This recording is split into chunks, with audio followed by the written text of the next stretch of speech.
नमस्कार। सासाराम भवन प्रमंडल के एक वरीय अधिकारी के विरुद्ध कोर्ट के द्वारा वारंट जारी किया गया है। वारंट क्यों जारी किया गया है, मामला क्या है, जिनके आवेदन पर कोर्ट के द्वारा संज्ञान लिया गया है वो हमारे साथ हैं। उनसे बात कर जानने की कोशिश करेंगे कि आखिर कोर्ट के द्वारा जो वारंट निर्गत किया गया है वो मामला दरअसल है क्या। सर, अभी पता चल रहा है कि आपके आवेदन पर कोर्ट के द्वारा संज्ञान लेते हुए एक कार्यपालक अभियंता के विरुद्ध वारंट जारी किया गया है। क्या मामला है पूरा? मामला यही है कि सब जज 5 के यहाँ से माननीय अदालत से न्यायालय द्वारा इन पर गिरफ्तारी का वारंट जारी हुआ है 11 तारीख को ही, और 11 तारीख को थाना में ये आवेदन चला गया है वारंट। लेकिन अभी तक एक कार्यपालक अभियंता भवन प्रमंडल सासाराम सुरक्षित हैं, न इनको कोई भय है अदालत से, न न्याय को खिलौना बना के घूम रहे हैं। और इन पर गिरफ्तारी का वारंट 11 तारीख को ही टाउन थाना को मिला है। हमें आग्रह है कि प्रशासन इस पर पूरी कार्रवाई करे।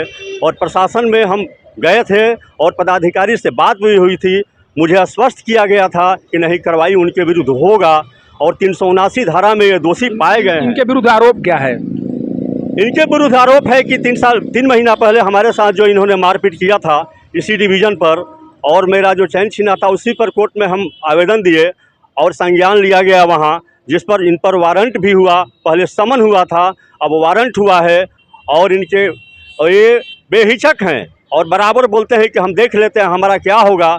मैं बराबर पुलिस प्रशासन से दरख्वास्त करना चाहूँगा कि ऐसे आपराधिक किस्म के जो पदाधिकारी हैं उन पर सख्त कार्रवाई हो, ताकि समाज में एक ठो अच्छा संदेश जाए और सभी लोगों को न्याय मिल सके। अच्छा, जब इनके विरुद्ध वारंट निर्गत की गई उसके बाद इनके स्तर से कोशिश की गई होगी कि बेल अपना कराया जाए।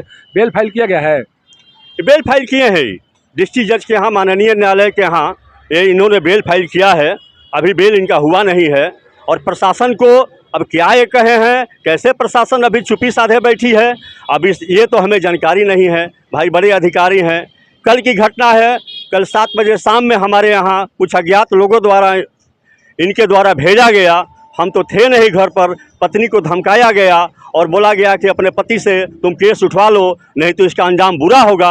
अभी हम तो दहशत में हैं, हमारे साथ कभी भी ये अनहोनी का अंजाम दे सकते हैं और किसी से दिलवा सकते हैं।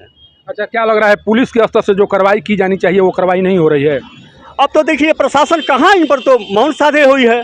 बगल में इनका आवाज़, बगल में इनका कार्यालय है, अभी तक इनको कोई सूचना नहीं है। अगर वही आम लोग रहता अभी और किसी आम लोगों पर, आम पब्लिक पर वारंट जारी होता तो पुलिस अपना महकमा स्टार्ट कर देती। लेकिन ये कार्यपालक पदाधिकारी है, कार्यपालक अभियंता हैं, और इनको कोई एकदम आराम से ऑफिस में आते हैं, आराम से जाते हैं, कोई सुनवाई नहीं है।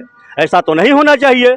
इस सुशासन की सरकार में माननीय मुख्यमंत्री का ये आदेश है कि क्या कोई भी पदाधिकारी हो या आम जनता हो जो दोषी हो उस पर कार्रवाई होनी चाहिए। तो आराम से बैठे हैं, पुलिस की कार्रवाई से हम संतुष्ट नहीं हैं। देखिए, ये आवेदक हैं जिनके द्वारा कहा जा रहा है कि आवेदन पर संज्ञान लेते हुए कोर्ट के द्वारा तो वारंट निर्गत कर दिया गया है, लेकिन जिनके ऊपर वारंट तामील कराने की जिम्मेदारी है उनके स्तर से कार्रवाई नहीं हो रही है। सोचिए कि जहां पर भवन प्रमंडल का कार्यालय है वहां से मात्र 300 या 400 मीटर की दूरी पर थाना है, और उस थाने के मात्र 300 या 400 मीटर की दूरी पर वारंट निर्गत होने के बाद भी कोई अधिकारी बैठकर अपने ऑफिस में काम कर रहा है, तो ये कहीं न कहीं पुलिस की निष्क्रियता मानी जाएगी और पुलिस के कार्यशैली पर कहीं न कहीं सवाल खड़े होंगे। कारण कि जब समान तौर पर कोर्ट के द्वारा वारंट निर्गत किया जाता है उसके बाद पुलिस लगातार एक्टिव हो जाती है, गिरफ्तारी करना शुरू कर देती है।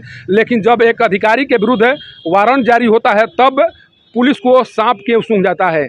ये सवाल है, जिन सवालों का जवाब जिनके स्तर से कार्रवाई किया जाना है उन्हें देना चाहिए। आखिर वारंट निर्गत होने के बाद भी कोई अधिकारी कैसे अपने चेंबर में बैठकर काम कर रहा है, कैसे उसके विरुद्ध कार्रवाई नहीं हो रही है? अगर कार्रवाई नहीं हो रही तो उसके पीछे का कारण क्या है? अगर आप कार्रवाई नहीं कर रहे हैं तो कहीं ना कहीं कोर्ट के आदेश का एक तरह से अवहेलना कर रहे हैं, और कोर्ट के आदेश का अवहेलना आपके लिए भारी पड़ सकता है। कारण कि जब आपके ऊपर जिम्मेदारी दी गई है न्याय व्यवस्था को स्थापित कराने के लिए, तो आप अगर इस तरह से काम करेंगे तो ये माना जाएगा कि आप किसी के दबाव में काम कर रहे हैं, या जो बड़े अधिकारी हैं उनके विरुद्ध आप कोई कार्रवाई करना नहीं चाहते हैं। आम आदमी की बात आती है तो आप शीघ्र वहाँ पर उसकी गिरफ्तारी के लिए पहुँच जाते हैं, लेकिन जब कोई बड़े अधिकारी पर कार्रवाई की बात आती है तो आप घर से या ऑफिस से निकलना मुनासिब नहीं समझते हैं और ठाठ से वो अधिकारी अपने ऑफिस में काम करते रहता है। और जो आरोप आवेदक के द्वारा लगाया जा रहा है कि उनके घर पर जाकर महिलाओं को डराने धमकाने की कोशिश की जा रही है और केस को वापस लेने की धमकी दी जा रही है। सोचिए कि अगर आरोप जो आवेदक हैं उनके विरुद्ध इस तरह से संज्ञान लिए जाएंगे या इस तरह से डराने धमकाने का काम किया जाएगा तो फिर पुलिस किस दिन के लिए है या पुलिस किस कार्य के लिए है, ये तो सवाल पूछा ही जाएगा। और पुलिस अगर इनके विरुद्ध कार्रवाई नहीं करती है तो ये कहाँ ही जा सकता है कि पुलिस केवल गरीबों के विरुद्ध कार्रवाई करने के लिए है, पुलिस अमीरों के विरुद्ध कोई कार्रवाई नहीं कर पाती है। सासाराम से पब्लिक न्यूज़ के लिए सत्येंद्र चौबे की रिपोर्ट।